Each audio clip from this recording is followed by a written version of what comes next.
Hi, வணக்கம் மக்களே. இன்றைக்கி நம்ம என்ன வீடியோ பார்க்க போகிறோம்னா, நாங்கள் சிவன் கோவிலில் சமையலுக்கு போனோம். சிவராத்திரி அன்னைக்கு விடிய விடிய 4 ஜாமத்துக்கு சமைச்சோம். அங்கே என்ன நடந்ததுன்றதை நாங்கள் வீடியோ எடுத்து வச்சுருக்கோம். அந்த வீடியோவை பற்றி தான் இன்றைக்கி பார்க்க போகிறோம். அதில் பேச முடியாது, பேசுனதை நாங்கள் வீடியோ எடுக்கல, பாட்டு ஓடிட்டு இருந்ததுனால. அதனால் பேசாமல் தான் அந்த வீடியோ இருக்கும். பார்த்து சப்போர்ட் பண்ணுங்கள். வாங்க வீடியோக்குள்ளே போகலாம்.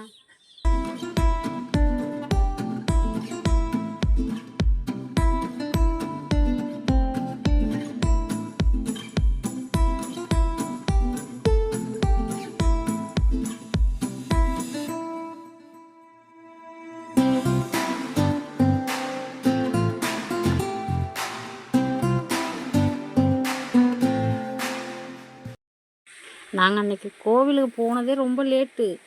5 மணிக்கெலாம் சாப்பாடு வேணும்னு கேட்டாங்க. சரி, நாங்கள் ரெடி பண்ணி தரோன்னு சொல்லிவிட்டு அவசரமாக எங்கள் வீட்டுக்காரரை, நீங்கள் அடுப்பை பற்ற வச்சு சுண்டல் அதெல்லாம் ரெடி பண்ணுங்கள், புளி சாதம் வேறு கலரணும், 2 சிப்பம் பிரியாணி, 1 சிப்பம் புளி சாதம். அதனால் நீங்கள் புளி சாதத்துக்கு அந்த புளிக்குழம்பு ரெடி பண்ணுங்கள், மசாலாலாம் வருங்க, நான் பிரியாணி கிட்ட காயை கட் பண்ணி தரேன்னு சொன்னேன். அதேமாதிரி அவரும் ரெடி பண்ணார். நான் காயை டக்குன்னு கட் பண்ணி கொடுத்தேன். பிரியாணி முதல்ல ரெடி பண்ணிட்டோம். புளிக்குழம்பு வச்சாச்சு, சாதம் வடித்து வச்சாச்சு. அதுக்கப்புறம் பிரியாணியும் ரெடி பண்ணோம். எல்லாமே அவசரமாக சாப்பிடக்கூட டைம் இல்லை.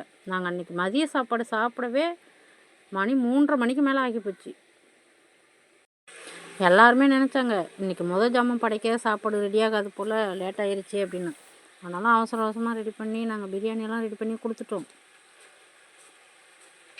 அங்கே கூட கோவிலில் இருந்தவங்களும் எங்களுக்கு கொஞ்சம் ஹெல்ப் பண்ணாங்க. எல்லாருமே வந்து பிரியாணி செய்யும்போது தண்ணி எடுத்து கொடுக்குறது, கிளறது, ஏதாவது நாங்கள் அவசரமாக கேட்கும்போது எடுத்து கொடுக்குறது அப்படின்னு நிறைய கூட ஹெல்ப் பண்ணாங்க. சும்மா சொல்லக்கூடாது, நாங்கள் 2 பேர் தான் பண்ணோன்னு நான் சொல்ல முடியாது. ஏன்னா நிறைய பேர் கூட ஹெல்ப் பண்ணாங்க எங்களுக்கு. இது கோவில் சாப்பாடு தானே, அன்னதானத்துக்கு தானே சமைச்சோம். அதனால் நிறைய பேர் வந்திருந்தாங்க கோவிலுக்கு. எல்லாருமே கூட இருந்து பண்ணி கொடுத்தாங்க. பிரியாணி வச்சு முடிச்சுட்டு அதுக்கப்புறமா நாங்கள் புளி சாதம் வேறு கலரி கொடுத்தாகணும், சர்க்கரை பொங்கல், இது எல்லாமே இருக்குது. அவசரமாக பண்ணிகிட்டே இருந்தோம். எல்லாருமே வந்து கூட ஹெல்ப் பண்ணாங்க. அதனால் எங்களால் ஜாமத்துக்கு படைக்கிறதுக்கு ஒரு அரை மணி நேரத்துக்கு முன்னாடியே நாங்கள் எல்லா சாப்பாடுமே ரெடி பண்ணி கொடுத்துட்டோம். அதாவது புளி சாதம், பிரியாணி எல்லாமே. சிவன் கோயிலில் எந்த விசேஷம் நடந்தாலும் எது படைத்தாலும் சமைக்கிறதுக்கு எங்கள் வீட்டுக்காரர் தான் கூப்பிடுவாங்க. எங்கள் வீட்டுக்கு பக்கத்துலேயே இருக்குது இந்த கோவில். அதாவது பூவனூரில் இருந்து மாத்தூர் போகிற வழியில் இடையில இருக்குது இந்த கோவில், சிவன் கோவில். 4 ஜாமம் படைப்பாங்க. 4 ஜாமத்துக்கும் சமைக்கணும். அதாவது முதல் ஜாமத்துக்கு பிரியாணி, சர்க்கரை பொங்கல், கொண்டக்கடலை பண்ணணும். 2வது ஜாமத்துக்கு புளி சாதம், பாயாசம், கொண்டக்கடலை பண்ணணும். 3வது ஜாமத்துக்கு அதாவது உப்பு இல்லாமல் வெறும் பொங்கல் மட்டும் செஞ்சு வச்சு படைச்சாங்க. 4வது ஜாமத்துக்கு சாம்பார் சாதம், வடை பாயாசத்தோடு. விடிய தூங்கவே இல்லை. எங்கள் வீட்டுக்காரர் ஃபுல்லாக சமைச்சு கொடுத்துட்டு படைச்சிட்டு அதுக்கப்புறம் தான் வீட்டுக்கு வந்தார். எப்போவுமே எங்கள் வீட்டுக்கார் கோவிலில் போய் அங்கே சமைச்சு கொடுத்துட்டு வந்தார்னா அவருக்கு மரியாதை செஞ்சு வேட்டி துண்டெல்லாம் எடுத்து வச்சு மரியாதை பண்ணி அனுப்பி வைக்குவாங்க.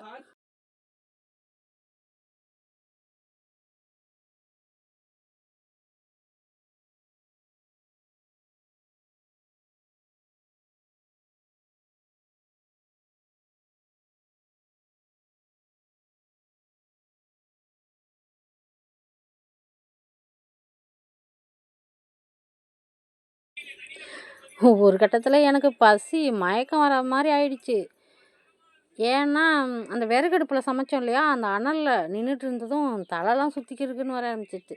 எங்கள் வீட்டுக்கார், நீ சாப்பிட்றதுனா போய் சாப்பிட்டுட்டு வா அப்படின்னு சொல்லிட்டாரு. நான் சொன்னது போதும்னு சாப்பிட கிளம்பிட்டேன்.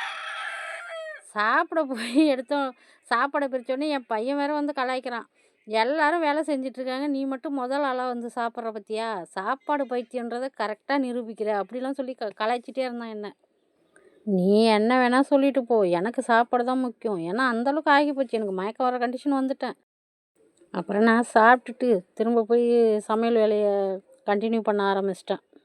இதில் என்ன ஒரு விஷயம் நடந்ததுன்னா, என் பையன் வீடியோ எடுக்கிறத பார்த்துட்டு ஒருத்தர் கேட்டார், என்ன தம்பி வீடியோ எடுக்கிறேன், நாங்கள் இந்த மாதிரி யூடியூப் சேனல் வச்சுருக்கோம், அதில் வீடியோ போட போகிறோன்னு சொன்னான். உடனே அவர் காமெடி பண்ணுறன்ற பேரில் உங்கள் அப்பா சமையல்காரர் இல்லை, நான் தான் சமையல்காரர், என்னை வீடியோ எடுப்பான்னு சொன்னார். நாங்கள் வேறு 2 சிப்பம் அரிசியை போட்டோம். இந்த குண்டான் வேகாதுன்னு அரிசியை கொட்டினதுக்கப்புறம் பார்த்தா மேலே வரைக்கும் வந்துருச்சு. வேகமாக வேகாதா தெரியலையே, பாத்திரம் வேறு சின்னதாக இருக்கே அப்படின்னு யோசிச்சுட்டே இருந்தோம். நல்ல வேலையாக வேக வச்சு தம் போட்டு முடித்ததும் பார்த்தாக்கா அந்த குண்டானுக்கும் அந்த பாத்திரத்துக்கும் அப்படியே சரியாக போயிடுச்சு. அப்புறம் தான் எங்களுக்கு நல்லா நிம்மதியாகவே இருந்தது. ஏன்னா சாப்பாடு எப்படி வருமோ அவசரம் அவசரமாக ரெடி பண்ணாம அப்படின்னு பயந்துகிட்டே இருந்தோம். தம் போட்டு இறக்குனதுக்கப்புறம் பார்த்தா சாதம் சூப்பராகிடுச்சு. ஏன்னா இது வந்து பிரசாதம் போடுறது, நிறைய பேர் சாப்பிட்றது, 2 சிப்பம் இல்லையா, யாராவது ஏதாவது சொல்லிவிடுவாங்களோ அப்படின்னு ஒரு பயம் மனசுக்குள்ளே இருந்துகிட்டே இருந்தது.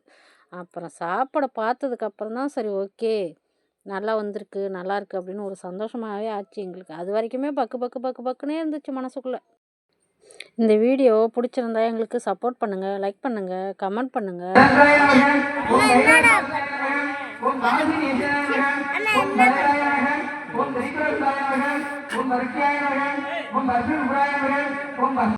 அதே காத்து வாசம் வேற, அதே மண்ணு வண்ணம் வேற, அதே மக்க வாழ்க்கை வேற, ஒண்ணு மட்டும் மாறவில்லை. மத்த நாட்டு சுவையெல்லாமே ஒத்த வேலை உடைய போல, சுத்தமான நம்மூர் சுவையோ ஆத்தா தந்த உசுர போல.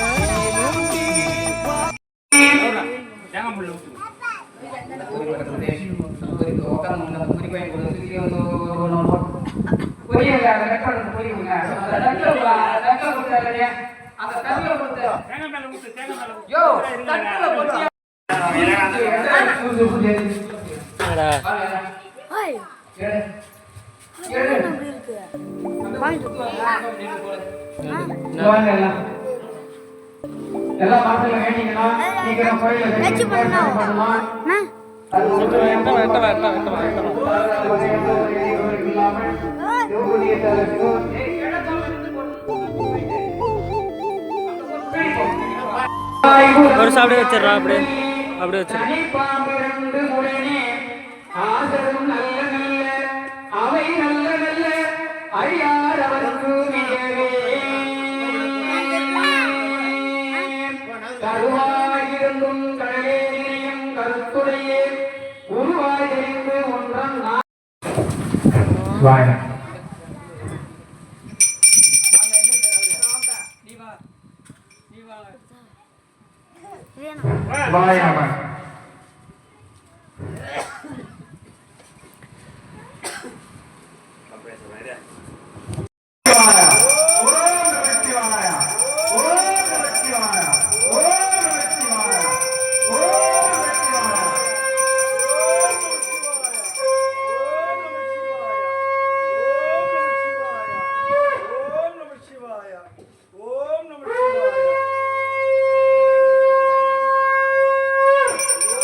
கிண்டணுமா வரேன்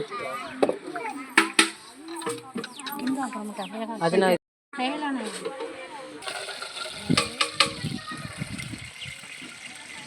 பாயசம் வேணுமா வைக்கிறதுக்கு அப்புறம் அந்த இடத்துல பாயசம் வச்சு கொடுத்துருக்காங்க. சாதம் சமைச்சு கொடுத்துட்டு புளி சாதம் கலட்டு போயாச்சு. இது எடுக்கணும், இது கொட்டி என்ன படிக்கிற நீ? என்ன படிக்கிற? காது கேட்காதா? கண்ணு தெரியுமா கண்ணு தெரியாதா? கண்ணும் தெரியாது. அப்ப எப்படி நீ படிப்ப? சரி அவ்வளவுதான்.